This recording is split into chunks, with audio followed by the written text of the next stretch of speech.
Assalamu alaikum wa rahmatullahi wa barakatuhu. I welcome you all to our Ramadan Prep Webinar, the topic of which is controlling your nafs. This webinar has been brought to you by several sponsors, including Habibi Halaka's I Got It Covered, Muslima's Oasis, Muslima's Source, and SuhaibWeb.com.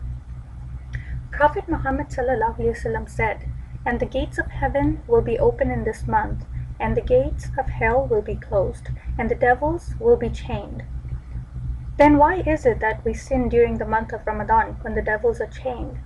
Scholars have said that the possible reason is because the shayateen have affected us so much that even when they're chained, their effects cause us to do something that is displeasing to Allah subhanahu wa ta'ala. They cause us to sin. But Ramadan is the best time to detox and flush those bad habits and form good ones that inshallah will last us the entire year. So in this webinar, Sister Yasmin Mogahed will share tips with us on how to accomplish this goal. So without further ado, I would like to present Sister Yasmin Mogahed. Assalamu alaikum wa rahmatullahi wa barakatuh. أعوذ بالله من الشيطان الرجيم بسم الله الرحمن الرحيم والصلاة والسلام على رسول الله وعلى آله وصحبه أجمعين من يهده الله فلا مضل له ومن يضلل فلا هادي له وأشهد أن لا إله إلا الله وحده لا شريك له وأشهد أن محمدا عبده ورسوله رب اشرح لي صدري ويسر لي أمري واحلل عقدة من لساني يفقهوا قولي. Inshallah, today we're going to be talking about a very, very important topic, and that is the topic of Ramadan and how to really prepare ourselves for Ramadan in the context of training our nafs. Now, I'll have to, admit that I feel very strange talking without having, a visible audience and not being able to hear you. But inshallah, I'll be able to cope. And inshallah, I want to be able to interact with you through the chat after, after this section is finished. I want to be able to, inshallah, leave enough time so that we can interact. And I want to hear your questions and your reflections. That's very important to me.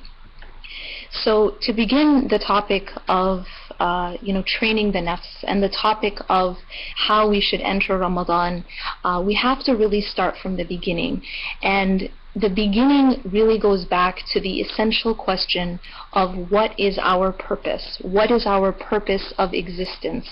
Now, this is a question that has been asked by people, philosophers, basically from the beginning of time. Why are we here? What is our purpose? Why were we put in this world, and what are we intended to accomplish? And while this is something that has been, many philosophers have discussed this issue, Allah subhanahu wa ta'ala has actually given us the answer to this question, very clear answer to this quest. And Allah subhanahu wa ta'ala tells us in the Quran, أعوذ بالله من الشيطان الرجيم بسم الله الرحمن الرحيم وما خلقت الجن والإنس إلا ليعبدون. Allah subhanahu wa ta'ala explains in this ayah that He has not created jinn and human beings except for one single purpose. And that purpose is to fulfill ubudiyyah to Allah subhanahu wa ta'ala. So the reason why we exist, the reason why we were created, is for this one singular purpose. Now, the construction of this ayah is important because you'll notice that the ayah begins with a negation. It says, وَمَا خَلَقْتُ, that Allah subhanahu wa ta'ala doesn't just say that we created mankind for this purpose, but rather Allah subhanahu wa ta'ala says that we have not created mankind for any other purpose. So you begin by negating any other purpose for which we were created, and then Allah subhanahu wa ta'ala says this one single purpose. And in order to understand this ayah, we really have to be able to define the concept of ubudiyyah. What is ubudiyyah? A lot of times, we hear this word, we've heard probably this ayah many times, but the question is, what really is the meaning of ubudiyyah? Allah subhanahu wa ta'ala when he says that our purpose is ubudiyya, ubudiyya can be defined as living our life in such a way, living in this universe and living every second of our life in such a way that our intent is in accordance with the intent of our Creator. So what that means is that my focus is the same as what Allah subhanahu wa ta'ala wants my focus to be, that my intent and my goals are as Allah subhanahu wa ta'ala wants them to be, that there is an accordance between my intent and the intent of my Creator. When I live my life so that internally and externally we have the same focus, and that's my goal is the same as what Allah's goal is for me, then that is ubudiyya. Now ubudiyya, the thing is that when you really actualize ubudiyya, there is a consequence of that. And the consequence of ubudiyya is extremely important. The consequence of proper ubudiyya, proper worship of Allah, when I am in line with my Creator and my goal is the same as what He wants from me, and my intent and my focus is the same as what He has, He wants that focus and that intent to be. The consequence of ubudiyya is something extremely profound, and that is salam. It is peace. That when I am in a state of ubudiyya to Allah subhanahu wa ta'ala, then the consequence of that is that I attain peace. And that peace begins inside of myself. And when I have that peace inside of myself, then I can actualize peace outside of myself. And if you look at one of the attributes of Allah subhanahu wa ta'ala, it is al-salam. Allah subhanahu wa ta'ala is the peace. And in a hadith of the Prophet sallallahu alayhi wa sallam, one of the ad'iyah of the Prophet, he would say, Allahumma anta salam wa minka salam. Not only is Allah subhanahu wa ta'ala the peace, as-salam, He is the source of peace. Minka salam, which means from you comes peace. You are the source of peace. Now, if you think about this concept of Allah subhanahu wa ta'ala being the source of peace, what that means is that there is no other way to get peace except by seeking the source. And Allah subhanahu wa ta'ala tells us in the Quran, أعوذ بالله من الشيطان الرجيم والله يدعو إلى دار السلام وَيَهْدِي مَن يَشَاءُ إِلَى صِرَاطٍ مُسْتَقِيمٍ. Allah subhanahu wa ta'ala tells us in the Quran that He is calling us to the home of salam, the home of peace. And if you think, I want you to think about for a second this metaphor. Imagine that someone is in the middle of a desert and they are desperate for water, and there's only one source of water in that desert. Now think about what would happen if you are far away from that source of water. If you are far from that source of water, are you ever going to quench your thirst? And if you are far from that source of water, are you ever going to be able to give water to others? You won't be able to. The only way that you can quench that thirst is by being nearer and nearer to that source. So by being the more near that I am to that source of water, the more that I can quench my thirst and the more that I can give to others. But if we are not close to the source of water, we can never quench our thirst. And similarly, if we are not near Allah subhanahu wa ta'ala, who is the source of peace, we can never ever attain peace. And in that same vein, the nearer that I am to that source, the more I will have of it. So the nearer I am to the source of water, the more water I will have. The nearer I am to the source of peace, the more peace that I will have. And again, it's important to understand, obviously in this life, this is not a physical nearness. This is a nearness of our qalb, of our heart, of our soul, to Allah subhanahu wa ta'ala. And that heart, when we say qalb, it's translated as heart, but qalb is an inner characteristic and a quality which is connected to the physical heart, but it's not the physical heart. The qalb is the part of the human being. The heart is the part of the human being that connects to Allah subhanahu wa ta'ala in this life, before the next life. But here is the thing, in order to attain this nearness to the source of water, to the source of peace, there are two things which we must do. There are two requirements in order to attain nearness to this source of peace.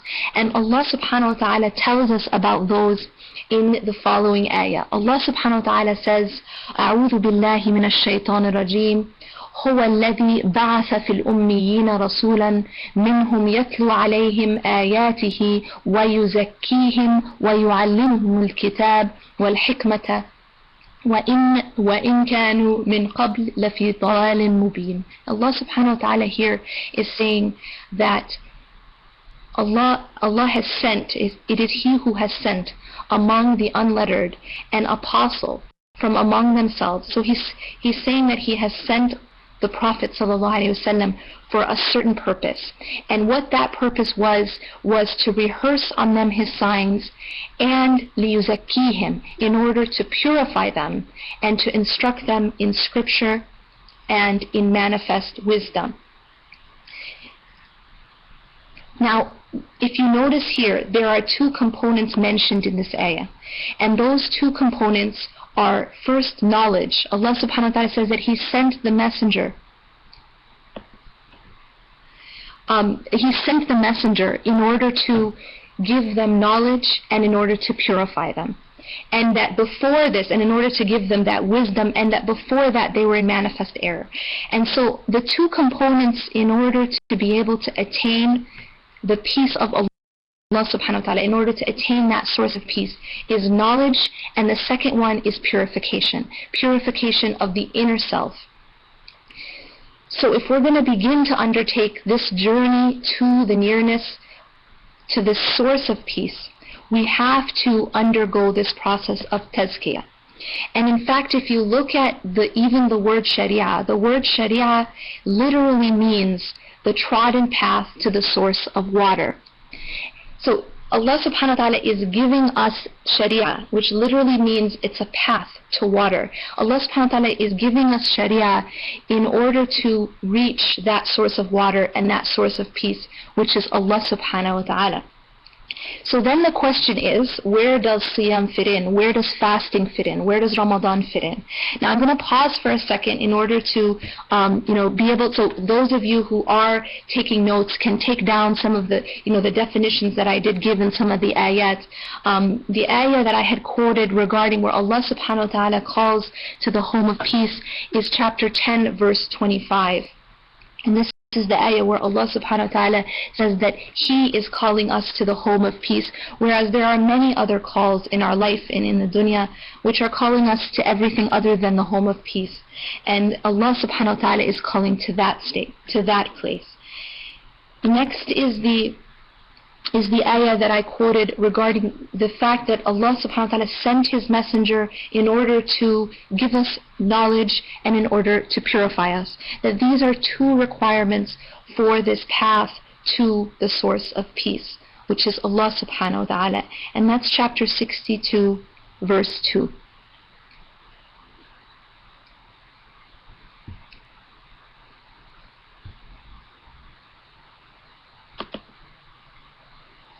And then we talked about the sharia, the concept of sharia, that the very definition of sharia is it's the path to water. And that if we follow this path of Allah subhanahu wa ta'ala, that's the only way that we're going to achieve the true source of peace.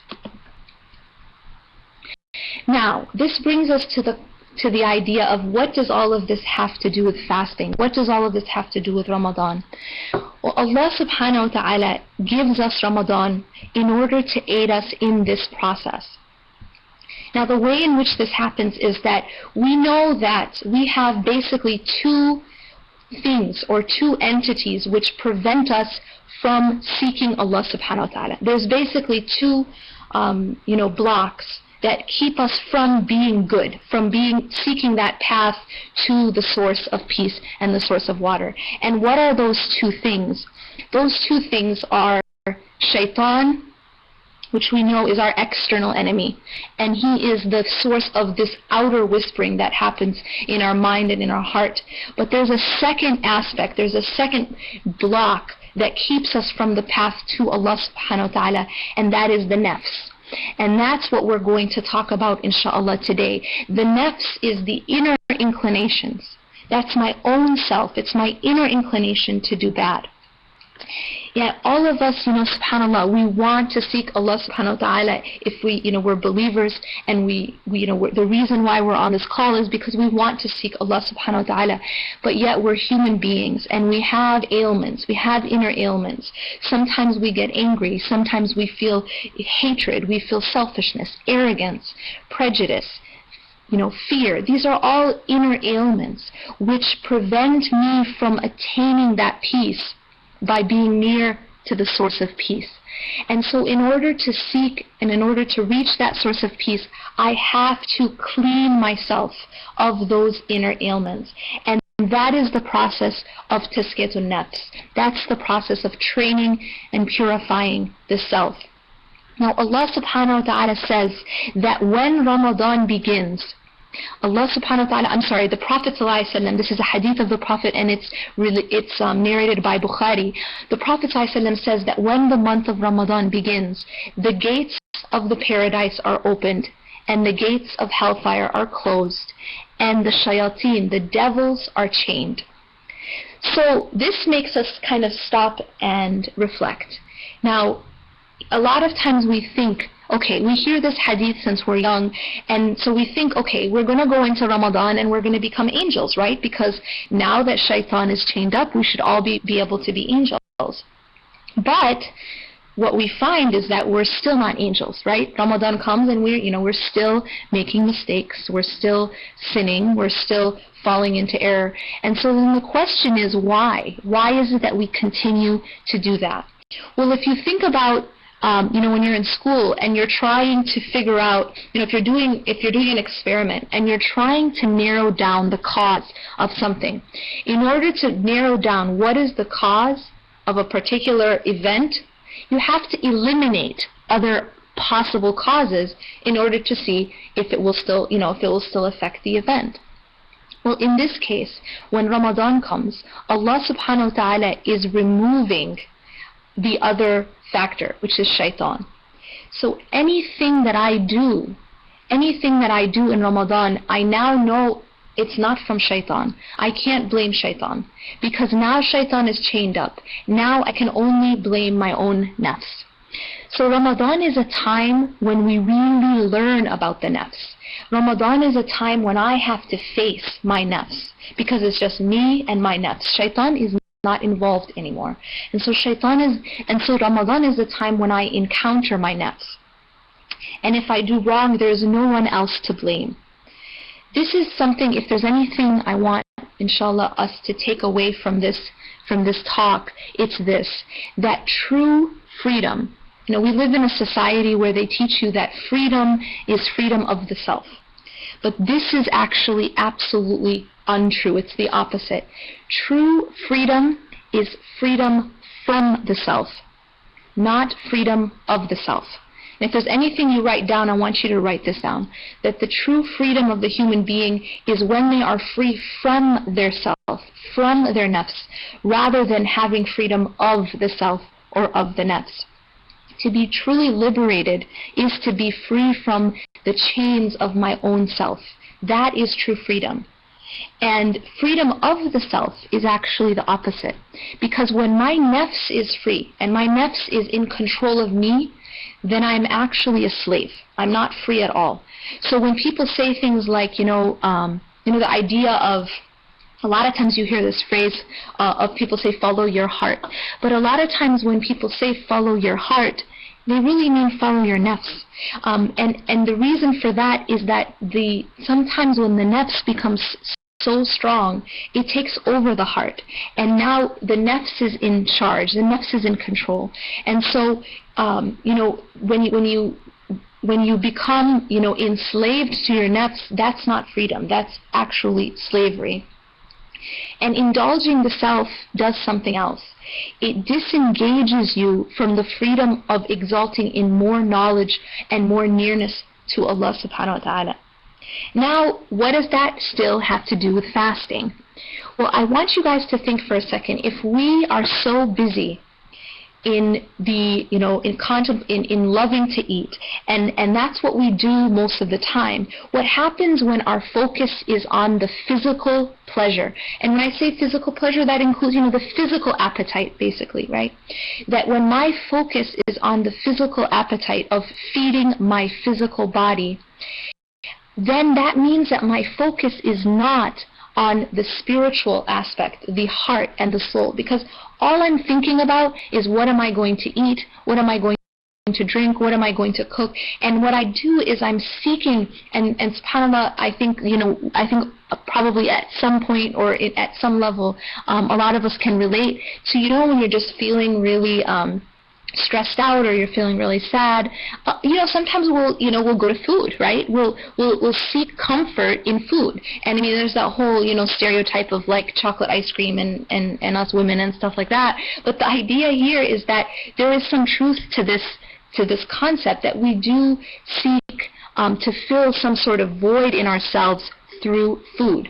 We seek to to fulfill and to seek, to gain some sort of pleasure, but it's a physical pleasure, and it's again, we're giving into the physical needs of the body. When you take away that focus, when you take away the focus from the physical need, now your focus is free to be directed towards the spiritual needs, towards the needs of the heart and of the soul. And by fasting, something that we realize is that we can find happiness in something other than the physical world. And that is extremely profound, that the idea that I can find pleasure and I can find fulfillment in something other than the physical, material world. And by leaving, food and drink and intimate relations, is that by doing that, I am finding that there's this whole other world where I can find a truer and deeper and realer, fulfillment and happiness that has nothing to do with the physical needs or the physical pleasure. The other aspect is that when I disengage from focusing on food, or again, just in general, the physical appetite or the physical pleasure, now I have been able to free my mind in order to engage intellectually with Allah subhanahu wa ta'ala, and I can focus on, the deeper sorts of truths in my life. If my whole focus is having fun and indulging in all these different types of entertainment, then when am I really going to be engaged intellectually? So what Sawm does, what fasting does, is it liberates me from my addictions. Sawm is intended to liberate us.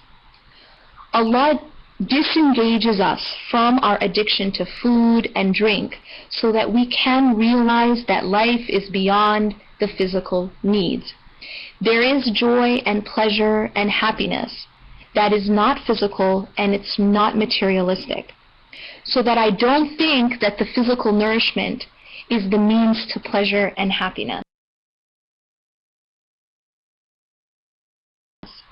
And you'll notice that, subhanAllah, it's the same with prayers. Because if you think about salah, 5 times a day, I have to interrupt what I'm doing, which is usually something mundane or limited or material. And I have to interrupt that in order that I don't become dependent or addicted to that thing. By interrupting whatever it is I'm doing in my life throughout the day and going to pray, I am cutting myself off from it. And by doing that, I am preventing myself from becoming addicted, dependent, or a prisoner to what it is that I need to do daily. So I have to, obviously, I have to go to work, I have to interact with people, I have to do things of the dunya. I have to, obviously we all live in the dunya and we must live in the dunya. But the question is, how do we live in the dunya without becoming addicted, attached, and a prisoner to the dunya? And subhanAllah, Allah gives us exactly the prescription to be able to live in the dunya without being drowned by it, without being addicted to it, without being a prisoner to it. And so in the case of salah, by breaking away 5 times a day, I am disengaging from the dunya in a way that I can refocus on what is internal. And that my nafs does not get used to being in a state of focus on material things, the mundane and the worldly things. Now, if you think about a situation where you never took a break, you were just involved in your dunya. So, you're in your job, or you're dealing with people, whatever it is that you're doing, and you never take a break to just stop and look inward. What happens if you do that? If you never take a break and stop and look inwardly, then what happens is that my whole world is going to become about what is happening outside of myself. That starts to define my whole world. So whatever is happening in my life outside of me defines me. And so what ends up happening then is I go up and down with the ups and downs in my environment. And anyone who's lived in this dunya for longer than 3 minutes realizes that the dunya is nothing but ups and downs. The dunya is nothing but change and inconstancy. And so if I am all about what is happening outside of myself in the dunya, external, then what that means is internally I will never have peace. Internally, I will never have constancy. I will never have stillness internally, because all of my focus is on what is happening outside of myself. It's on what is happening in the mundane, what is happening in my dunya. But if I stop and 5 times a day, now if we do this right, this is what it's about. Allah subhanahu wa ta'ala gives us a prescription, but in order for it to work, you have to follow the prescription. And if I follow this prescription and I break away 5 times a day, then what I'm doing, and again, this is if I'm praying properly and I have khushu' and I have focus of heart and mind, then what I'm doing is I'm pulling myself away from the focus external and I'm refocusing internal. And I'm looking at the things which are not seen, the things which I wouldn't otherwise notice if I didn't stop to take that break. And so Allah subhanahu wa ta'ala gives us, out of His mercy, this prescription for how to be successful while still living in the dunya, but not letting the nafs take over, not letting the dunya take over. In the case of siyam, I am disconnecting from a physical, almost like I'm disconnecting from the physical world, because hunger is a physical need, and eating is a physical, satiate. You satiate yourself, but you're satiating yourself physically. So what I do is I cut off the physical satiation, and instead I fill myself with what is spiritual. I'm feeding my soul. So it's kind of like I'm starving my body but feeding my soul when I fast. And subhanallah, Allah, Allah subhanahu wa ta'ala, He put us in this world, but He didn't just leave us. Allah subhanahu wa ta'ala gave us exactly the prescription of how to be successful in this life. And siyam is very, very, very, it is a huge part of that. When I don't break away from the physical needs and from the dunya, what ends up happening internally is that my heart starts to die, because all of my attachments are material. All of my attachments are to the dunya, which is again constantly changing and is fading away. And so my heart then starts to die, and I start to develop more inner ailments. I start to develop more diseases in my heart. Sawm is an opportunity to liberate myself from these attachments, and therefore the addiction to what is not lasting, to what is not ultimate. Because you know what, the human being, and this is again, if you look at the society that we live in, all of the focus is on the physical being. All of the focus is on, pleasure, physical pleasure, material things, things that I can feel and touch, and again, all of it is within the physical realm. But here's the thing: no one can argue that I am not just a physical being, right? Now, obviously there's more to me than just my physical self. And the reason why I know that is because, for example, we feel pain, and it may have nothing to do with our body. Our body may be completely well, and there is nothing hurting our body, but we still feel pain. What is it that's feeling that pain? It's something other than the physical being. There's another non-physical part of me. I also feel joy. Again, that's not something that I feel in my physical body. I think. When I think, is that physical? So how can we possibly follow a philosophy of life that are just about the physical? Eating, sleeping, drinking, and being merry, right, in the physical sense. This is denying a very important component of my being, which is the non-physical component. Then the question is, how do I feed that non-physical component? How do I feed my soul? Well, guess what? Chances are you're not going to see that on commercials, on TV. The commercials on TV don't talk about feeding your soul. The commercials on TV don't talk about, being a better, being more honest or being more sincere or connecting to God. The commercials are usually just about the physical world, as if I was just a physical creature. Now, when Ramadan comes, fasting liberates me from all of that. I begin to know that there really is life beyond the physical realm, and there is joy beyond material joy. And one of the consequences of this, you'll find, is that I start to feel more kindness and compassion towards the people who don't have what I have. So when I am fasting, I am voluntarily keeping myself from food and water and any kind of drink. But there are people who are involuntarily have to keep themselves from food and drink, and that's because they don't have the means to buy food and drink. And so by doing this, I also am able to feel more compassion towards the poor and towards those who don't have a home to come back to for iftar, and these large extravagant dinners that we have, to break our fast. And inshallah, I'm going to talk a little bit about that and how that really misses the point of what Ramadan and what Siyam is really supposed to do. Actually there's a statistic that shows that in fact in Ramadan, people spend more money. Now this is very ironic.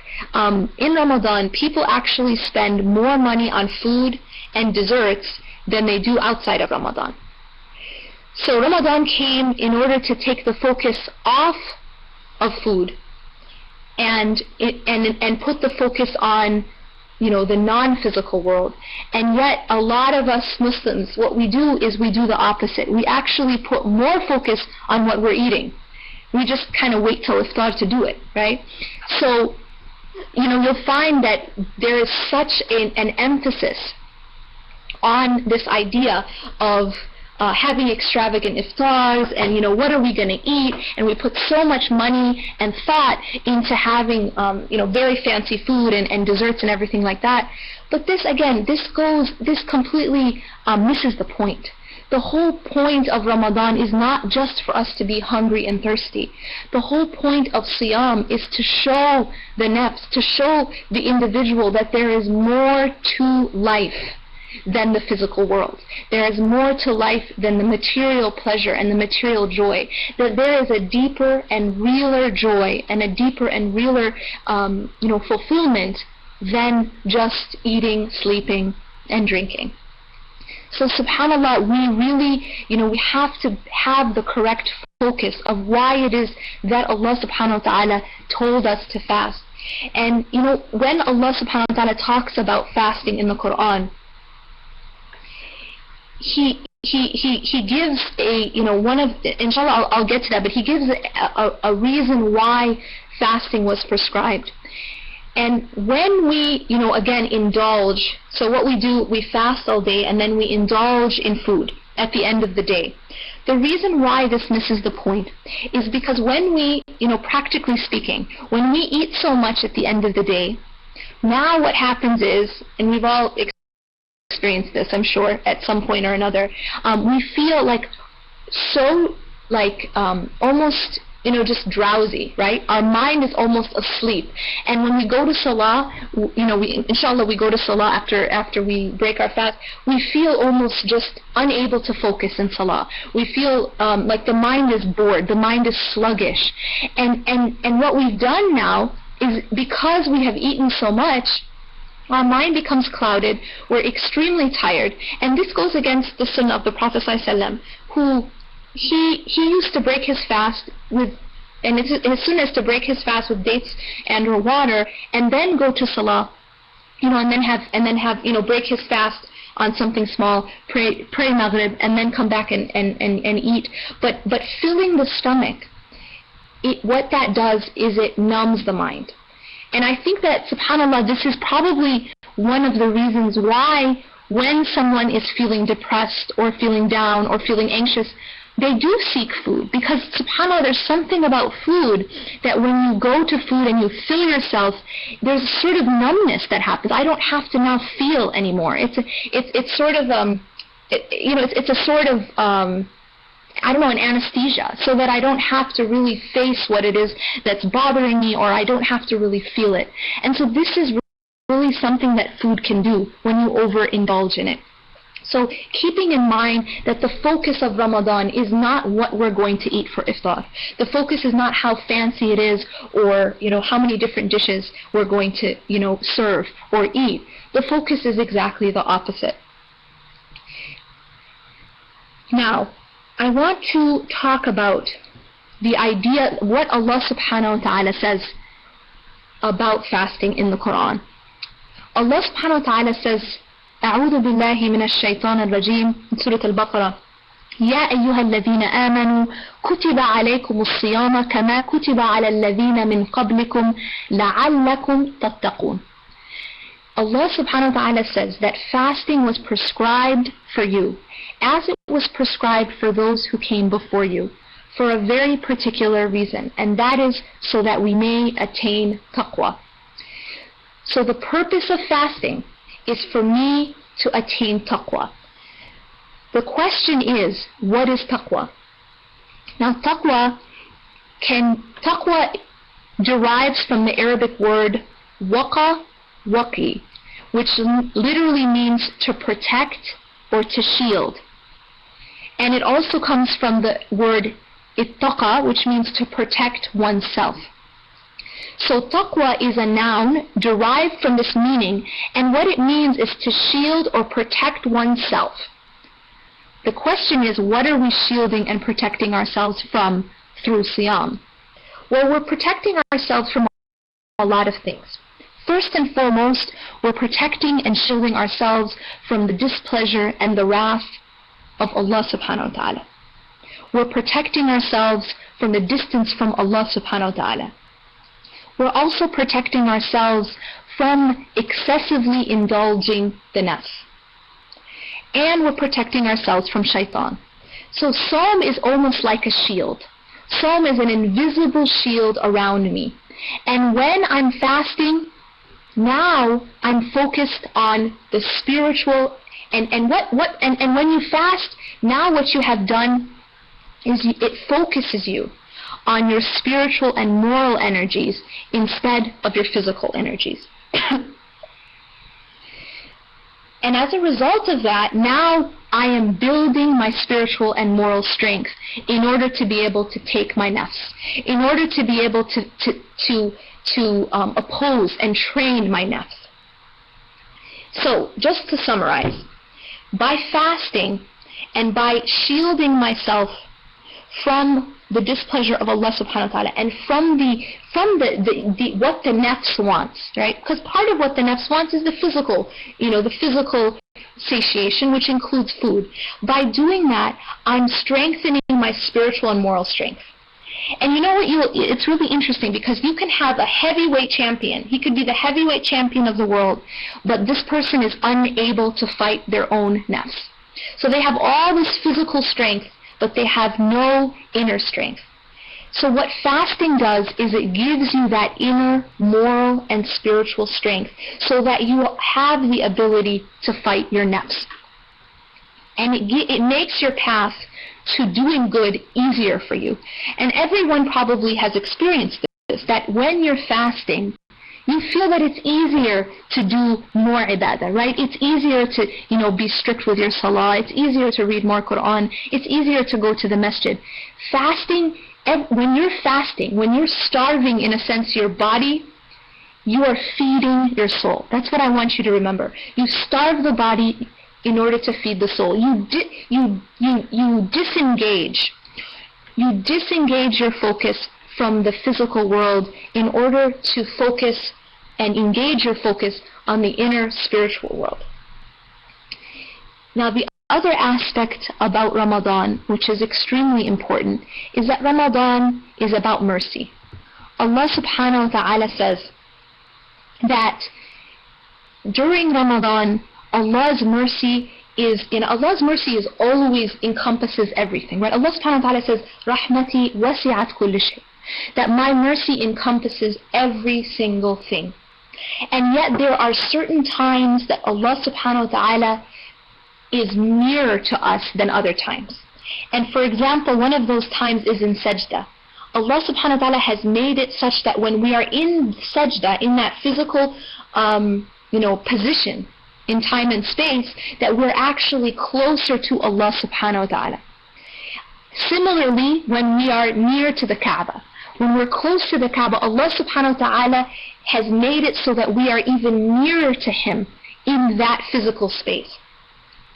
Allah subhanahu wa ta'ala has also done that with Ramadan. During Ramadan, Allah subhanahu wa ta'ala, it's almost like He actually changes the makeup of the universe, where now the entire universe is closer to the mercy of Allah subhanahu wa ta'ala. It is more engrossed and more full of the mercy of Allah subhanahu wa ta'ala. And subhanAllah, this is a gift from Allah subhanahu wa ta'ala in order to bring us back to Allah subhanahu wa ta'ala, in order for us to take advantage of His mercy, and to really change ourselves, to really go through Ramadan and come out changed. We do not want Ramadan and fasting to just be about hunger and thirst. If we do not realize the purpose of fasting, that this purpose is so that I can stop worrying about my physical needs and worry instead about my spiritual needs of my heart and of my soul.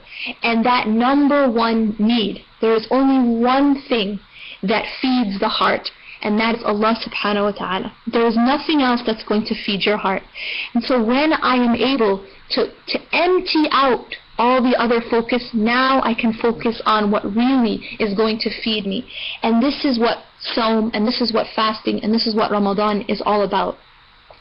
So we have to make sure, and I tell myself first and all of you, that we don't let Ramadan and fasting just be about, leaving food and drink, that it just be about being hungry and thirsty, but that we see the inner purpose of Ramadan, and that we go through Ramadan and come out changed, come out different, that Ramadan is a purifier of our nafs, because in Ramadan you will encounter your nafs, because in Ramadan the shayateen are chained, and now it's just you and your own nafs.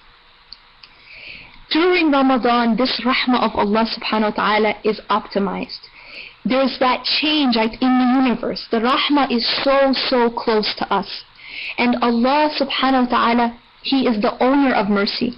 And the Prophet ﷺ tells us that when Ramadan comes, its beginning is mercy, its middle is forgiveness, and its ending is liberation from the hellfire. Allah subhanahu wa ta'ala gives us this month in order to lift us up and in order to bring us back to His forgiveness and to liberate us from Jahannam. Wa'udhu billah.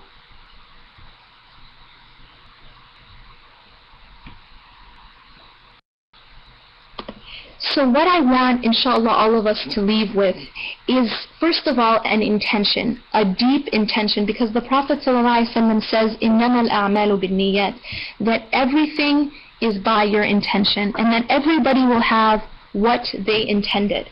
So I want, first and foremost, before we leave this webinar, to make an intention that I will not make this Ramadan just about being hungry and thirsty, but I will make this Ramadan about inner transformation, about inner purification, about building my connection with Allah subhanahu wa ta'ala and seeking His mercy, because His mercy is so close to us in Ramadan.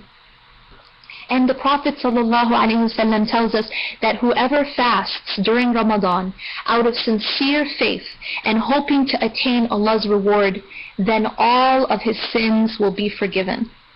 I want, inshallah, to really emphasize this.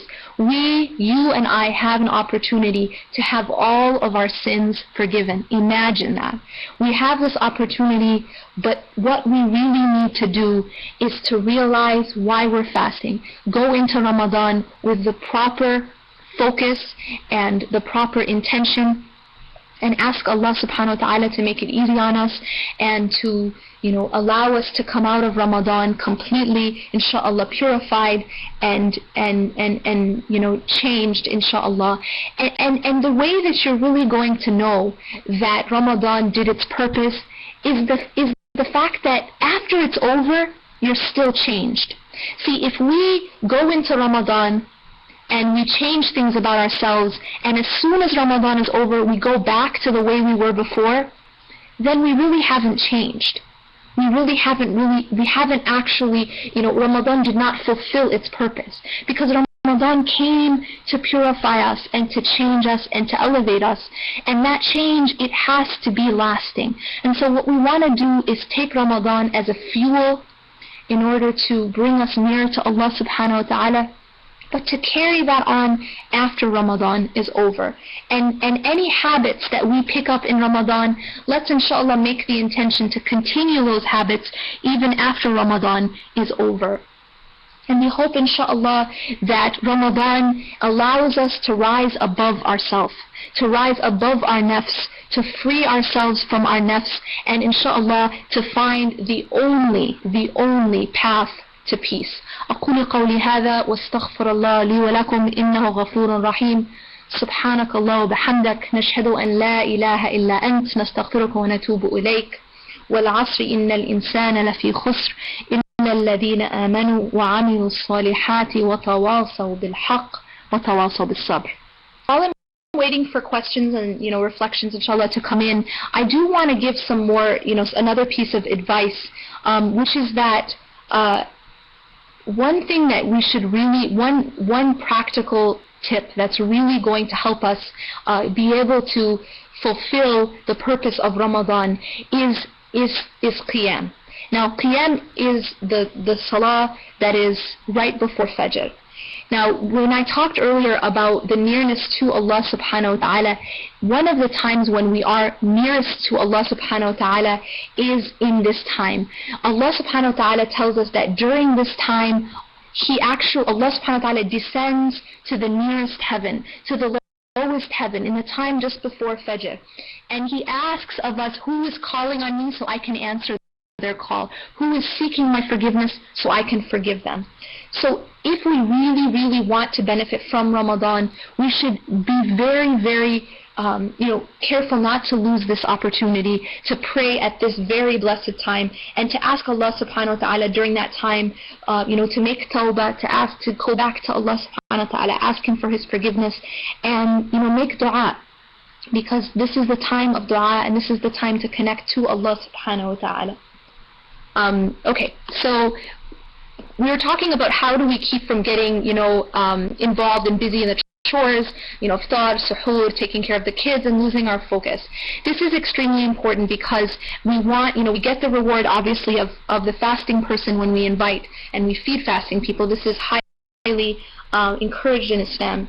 But what we have to make sure to do is that the focus is not on what is being eaten, right? What we're eating, but rather the focus is on what is the purpose of staying away from, what was the purpose of Ramadan to begin with, and that is really to connect to Allah subhanahu wa ta'ala.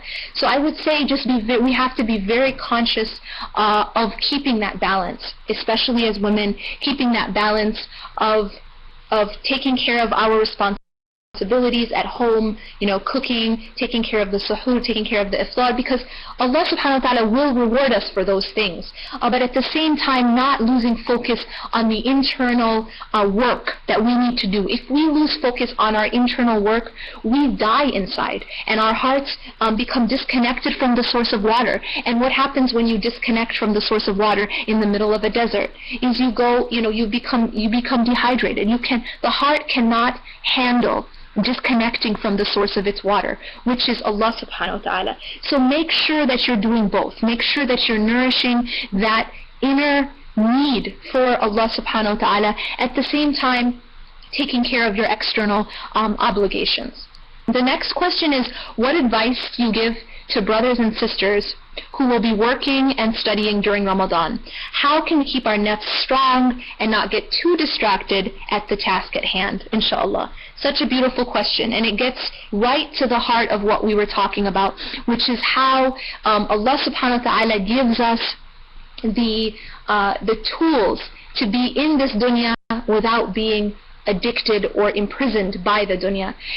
And so in this case, the case of you have to be working or you have to be studying, my advice is realize that everything comes from Allah subhanahu wa ta'ala. This is the first thing. If we realize this, we wouldn't have the same fear and the same anxiety about everything. So what I mean by that, if I have an exam, where exactly is the tawfiq for that exam going to come from? Where is my, where is the success going to come from in that exam? It comes from Allah subhanahu wa ta'ala. So what I would say is this, is if you make Allah subhanahu wa ta'ala your focus, and I'm not talking about abandoning any of your obligations, but I'm talking about if you make Allah subhanahu wa ta'ala your focus, Allah subhanahu wa ta'ala does something amazing. He takes care of your worldly affairs. And this is a fact. And we're told this in a number of ahadith, but really experientially you can see this, that when you make Allah first, and your eyes and your face is focused, your focus is on Allah subhanahu wa ta'ala, Allah will suffice you. Allah will take care of your worldly needs, and He'll help. So for example, say I have an exam coming up, I have to wake up early for work, and my nafs, in this case, because shaitan is chained, might say, well, you have to wake up early tomorrow, so you probably shouldn't go to Taraweeh, or you shouldn't wake up and pray Qiyam because you're going to be so tired. This, you have to oppose that whispering of your nafs, because Allah subhanahu wa ta'ala can make you more productive and give you more barakah in your time and in your studies and in your exam, if you do go and you make Him the focus and you put Him first. So my advice again, keep your focus on Allah subhanahu wa ta'ala. Don't neglect any of your obligations, but keep your focus on Allah subhanahu wa ta'ala. Make Him a priority, and He will take care of your worldly affairs, inshallah. Next question is, what would you suggest for someone who knows and understands that Ramadan is more than just being hungry, yet despite this fact, they are feeling very hungry in these long and hot days, and they seem like they're losing their patience and losing their focus and doing good deeds, like reading Quran or volunteering? What would be your advice in this situation? My first advice in this situation is to ask Allah subhanahu wa ta'ala for help, is to make dua. One fact that we have to realize is that the help only comes from Allah subhanahu wa ta'ala. Nothing comes from myself. And so if I'm struggling, who am I going to go to for help?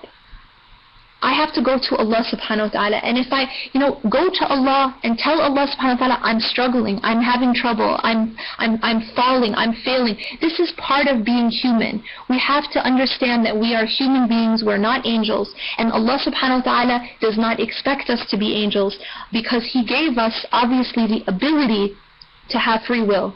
And so the idea here is not that we expect perfection from ourselves, but that we realize that we need Allah subhanahu wa ta'ala, and we need His help. And yes, fasting is difficult, and yes, we get hungry, and yes, we get impatient, and that's all part of being human, and that's all part of the training. This is a training for myself, and it is going to be difficult, and only Allah subhanahu wa ta'ala can make it easy. And so my advice is, go to Allah subhanahu wa ta'ala, let it be a means to humble yourself and get nearer to Allah subhanahu wa ta'ala, admit your need, admit your weakness, and ask Allah subhanahu wa ta'ala to make it easy for you. We have a question. Since you mentioned qalb is not the physical heart but our connection with Allah, then in the Quran, when the qalb is mentioned, is it referring to the ruh, intellect? Can you explain what is the qalb if it is not the physical heart we think of? Qalb is separate from the ruh, is separate from the intellect. Those are three separate entities, three separate things. So the qalb is the part of the heart which we know from the Prophet ﷺ and from the words of the scholars. The qalb is actually the sovereign of the individual. The qalb is actually what leads the human being. It's not the intellect, as we think, and we're told in this society that it's your mind. It's actually the qalb. The qalb is actually in control of the mind, which is very interesting. And that's why the Prophet ﷺ says in a hadith that there is a piece of flesh in the body, and if it is set right, then the entire body will be set right. And if it is corrupted, the entire body will be corrupted, and surely it is the qalb, it is the heart. So the heart is actually what's in charge. And so the idea that my intellect leads me, and it's actually the heart, and whatever condition your heart is in will affect your intellect. Whatever condition your heart is in will affect your thinking. And so the idea that I can be okay by just thinking my way through things is absolutely wrong, because the only way that I can be able to think properly and to think correctly is if my heart is pure, if my heart is clean, because the heart is actually what's in charge. And the ruh is also something, when Allah subhanahu wa ta'ala talks about the nafs and nufus, he said there are different types of souls, different types of selves, three categories of selves that Allah subhanahu wa ta'ala tells us in the Quran: an-nafs al-mutma'inna, an-nafs al-ammara bis-su, and an-nafs al-lawama. And these categories, three categories, they talk about states of the self. So it's not that I'm born in one state and I will never change, but these are things that change throughout life depending on what state I'm in. And the meaning of them, nafs al-mutma'inna, is the self which is at peace. This is the believing soul that Allah subhanahu wa ta'ala refers to in Surah Al-Fajr when He says, "A'udhu billahi minash shaitanir rajim, ya ayyatuha an-nafs al-mutma'inna, irji'i ila rabbiki radiyatan mardiyah, fadkhuli fi ibadi wadkhuli jannati." Allah subhanahu wa ta'ala calls to this particular type of soul at the time of death and says, "Oh you soul in peace and the self at peace. Irji'i ila rabbiki radiyatan mardiyah. Come back to your Lord." And when He calls us back, Allah subhanahu wa ta'ala says that the nafs itself, that soul, will be well pleased, and Allah will be well pleased with that soul. And then Allah subhanahu wa ta'ala says, "Fadkhuli fi ibadi wadkhuli jannati." Enter with my servants and enter my Jannah. So this is the call that's made to that type of soul, and we ask Allah subhanahu wa ta'ala sincerely to make us among those, that type of soul, and to have the best of our deeds be the last of our deeds. Allahumma ameen. The second type of soul is a nafs al-ammara, and a nafs al-ammara is the soul that urges evil. This is the soul that basically sees good as bad and bad as good, black as white and white as black. This is the soul that feeds on sin. This is the soul that calls the person towards whatever is displeasing to Allah subhanahu wa ta'ala. We seek refuge from ever having this type of soul. And then there's one that's in the middle, and I think that this is where the majority of Muslims would fall, and that's a nafs al-lawama. Nafs al-lawama is the self-reproaching soul. And this is the soul which is torn, right? And sometimes it just depends on what's pulling it. So sometimes it's pulled in the direction of good, and sometimes more in the direction of evil, and it's constantly in that battle. And this whole life is this struggle against the self, and inshallah we ask Allah subhanahu wa ta'ala to make that struggle easy on us, and inshallah to make us victorious against the nafs. Now here's the last question. It's a similar question to the one that was just asked. Is our thoughts considered to be part of our nafs? Because sometimes one can waste time thinking about past events or daydreaming, wasting time. Hence I'm asking whether it's part of the nafs and hence need to control our thoughts. This is a good question about thoughts. The idea of thoughts is really the connection between thoughts and action, I think. That your thoughts, there's a strong relationship between our thoughts and then what becomes our habits. And so it's very, very difficult to break a habit once it's formed. But if you can address that habit before it's formed, or prevent that habit before it's formed, it will be much easier. And that point where you can address or prevent the habit is at the point of the thought, or even before the thought, the khawatir, the pre-thought, just those those thoughts that just kind of go through your mind and they're just like instantaneous and then they leave. If we sit and we indulge in those fleeting thoughts, then they become full-on ideas or full-on thoughts, and then that leads to the next step and the next step. And so the easiest way to control behavior is to control the thoughts. So definitely part of tazkiyatun nafs, the purification of the self, is in purifying and controlling the thoughts. أقول قولي هذا واستغفر الله لي ولكم إنه غفور رحيم. سبحانك الله وبحمدك نشهد أن لا إله إلا أنت نستغفرك ونتوب إليك. والسلام عليكم ورحمة الله وبركاته.